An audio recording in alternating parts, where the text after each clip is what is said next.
I discovered in my helmet? What did you discover in your helmet? I had it up just a little bit, and then when I was like, oh, hope you guys can hear good, and I closed it, it made the wind whistle worse. It's like that little bit of airflow kind of actually helps, maybe with the pressure somehow or something. Do you know what I mean, though? I don't know. I just know my other helmet wasn't noisy like this one is, and this is a much better rated helmet. But when they're thinking about it, they ain't thinking about audio, you know. But I can't hear you that good when we're going over 50. Okay, are we gonna go or? Oh, I didn't have my thing zipped up either. I'm so irresponsible. Bless your heart, girl. You're just a mess. You are a pretty irresponsible girl, but that doesn't change the fact. That's right. Let's go, bitches. Start tracking. Okay, let me zip my pocket up this time. All my stuff's gonna fly out because I'm so irresponsible. Whoa, it's a good thing I got you to take care of me, ain't it? Let's go. What's going on, people? How you doing in there? Woo! Ooh! Are we going the same way we did yesterday and then decided to come back? Yes. Oh my goodness, y'all hear this? I know. I like the back roads. They're so relaxing and fun. And on the way back, we're taking the back roads. Yes. Okay, I'm cool with that. I'm very cool with that. There's a lot of traffic out today. I mean, I know it's a work day. Yeah, but if it's a work day, why aren't they at work? Hell, I don't know. Is it lunchtime? It's 1 o'clock. Maybe it's lunchtime for somebody. Well, he's a noisy little feller. You do kind of look like a unicorn on that bike. I am a unicorn. Oh, that's right. You seen Yummy Nub's video also about the unicorn, didn't you? Knobby Pube? I saw Knobby Pube's video. Puby Knob or something like that. I'm a unicorn. And you should be grateful that you have a unicorn. And you should train it in the ways of the motorcycle riding world and nurture it and take care of the unicorn. Oh, blessed little angel or something like that. I'm supposed to be like nurturing you like a flower. That's right. Like the unicorn that I am. That's kind of like Confucius say. Work, you know, take care of the glitter in your unicorn's ass and it'll take care of you. That's right. I toot glitter. Just remember that. Remember how lucky you are. And you should tell me every day how lucky you are that you got such a unicorn girl. Well, I'll have to keep that in mind all the time. What? And you know what? Y'all, I drove his bike this morning. I don't know how you go so slow on that bike when I'm up here going as fast as I can on this drum.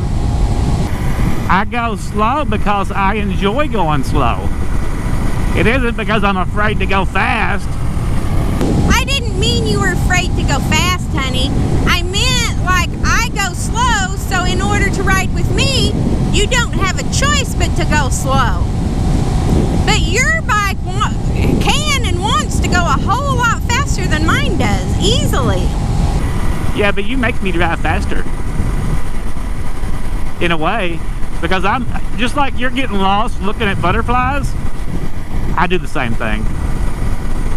You know, butterflies and trees and girls in bathing suits and, you know, just nature in general. You get lost looking at butterflies? Whiskey River on my mind. Are you making weird noises? I was singing. Oh, singing's not weird noises. Yeah, it is sometimes with the way I do it.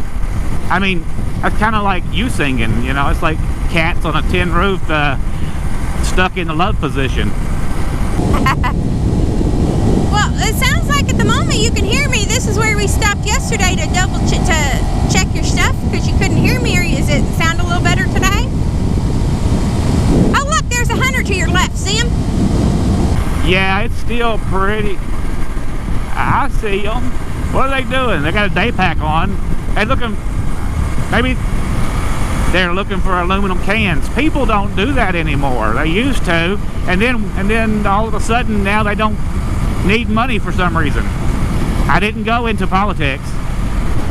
Hey, buddy, how you doing? Oh, there's a motorbike over there. He might be a serial killer. Should we give him the wave? Hi. He gave us the wave. I attempted to give him one, but I didn't get a full arm stretch because I was going 62, and for me that's really fast because there's a hill up here. Okay, when you go over 60, I can't hear you. Whew, I'm down to 56 now because I'm going up a hill. I told somebody the other day that, yeah, driving this little Grom up the hill's like taking a fully loaded 80,000 pound semi up a big hill, one of the mountains. It just... I know you got to get up speed going on down hills. Yep, you actually really do. You have to work it because... You got to work it. You got to twerk it. You got to turn around and do some nasty stuff, girl. That's what you got to do. You gotta turn around, flip it, and reverse it. And I don't know the words. Yet. If you got a pig. You're gonna do what with the pig?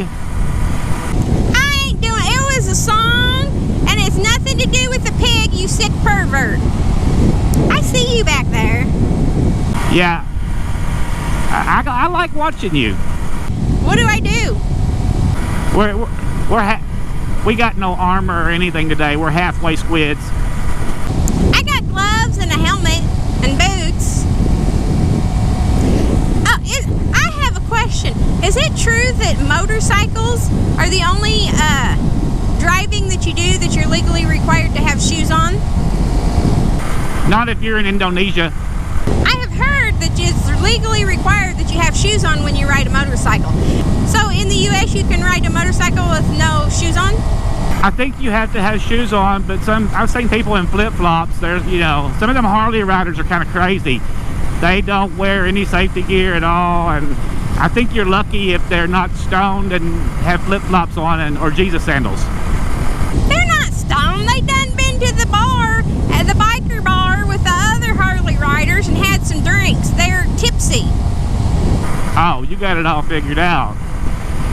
Are you putting the Harley riders in a basket together? Well, that'd be my guess. Where I'm from, that's what they all do. They go on poker runs to bars. Yeah, but they're drinking water though, I'm sure. I'm sure. I shouldn't say all of them, but you know. Yeah, it's just the majority. Yeah, no, I used to bartend, and the poker run guys was definitely drinking Budweiser or Busch Light. I'm sure Harley riders make assumption about Grom riders, like we're all little bitty motorcycles and we all hang out in parking lots and do wheelies all day long. I don't know if you if they even would give you enough attention to make an assumption about you. Okay, let me rephrase it then. When they get to their next biker bar and are having their whiskeys and beers, they're making fun of that little bitty bike because they don't even know what kind it is, but it reminds them of a weed whacker. Now, wouldn't it be funny to put together a Grom poker ride? Yes, actually that guy in Florida does a lot of rides with other Grom riders. Yeah, but you got to take it into the Harley venue. Like, let's go to the Harley bar with 300 Groms. That's hilarious. It would be hilarious, it would. You know, there'd be 15 Harleys out there and they'd be outnumbered. And what are they going to do, sit in the corner? They going to buy you a beer? Well, there'd be too many of us to buy us all beers. I think a lot of the newer Harley riders would be like, hey, can I look at your bike? It's kind of cool. Yeah, I kind of feel like the newer riders are friendly, and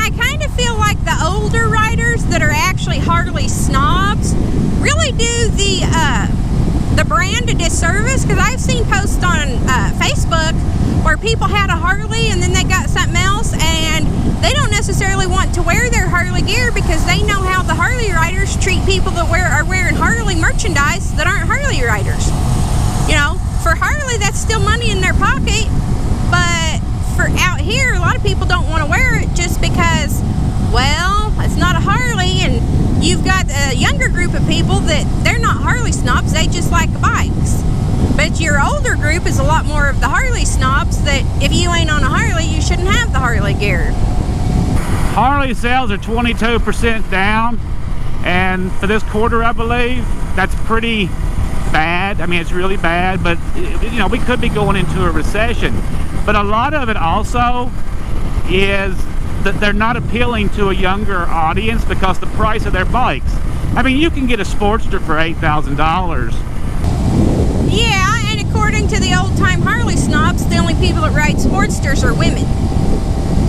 So even if you get a Sportster, if you live, and it's not even like out west. Out west, the Harley guys and everybody else waves at us. It's like the Midwest, to me, seems like it's got the more snobbery bike, the more brand snobbery is in the Midwest, I think. I know the guy in Ohio talks about it, and he says, you know, it's rampant there, but it's also, you know, in Illinois where we're at, I think it's at like the Midwest, because we're just in the sticks, and for a long time, that's the only dealership that was around these areas, unless you drove a couple hours to a city. But I used to feel the same way. I felt like that the Sportsters were so small compared to a Fat Boy or something. I would much rather be on a Fat Bob than a Sportster, although Sportsters are nice. But if I was going to go be riding on a long ride, I'd want a bigger bike for the ride. But when you stick a Sportster next to my bike, it's still bigger. I mean, it's got more cc's, and it's also longer than my bike. But I've never been fond of the Sportsters. Yes, cycle cruiser. And he says he still loves the Harley riders. You know, we all got to pick on each other, right? Oh, you didn't see the one at Walmart the other day, did you? There was a black bike, I think it was a Kawasaki, and it had I don't know what kind of lettering on it, from Japan or China or something like that, probably wherever they're made at, and it looked nice. The weird thing though is the way the seat was, the license plate was way up under the seat and you couldn't even see it, but it looked like a really nice bike. Except, well, I really liked that one that was parked beside us the other day. I mean, it was blacked out. I liked it. But you can do that to any bike. I think I've named my bike the Weed Whacker. Because I thought about it, and I was going to call her Black Betty, and I tried calling her Betty a few times, and it just didn't feel right. And every time I talk about riding, I talk about I'm going to get on the Weed Whacker. So I think it's just going to be Weed Whacker, kind of like Little Dog's name is Little Dog, and Grace gets called Girl Dog most of the time. This is getting called the Weed Whacker, so I might as well just call it the Weed Whacker and be official. I guess if I had to do an official birth certificate, I might call her Betty as her formal name, but we're going to call her Weed Whacker. Okay, we'll make you some t-shirts that say I drive a Weed Whacker for your store. How's that sound? Speaking of weed whackers, I got cracked in the leg by a lawnmower throwing stuff at me a minute ago. Well, that hurt, I'm sure. Did you cry like a little girl? Actually I cussed, so, you know, that I did, and they just came flying out of my mouth.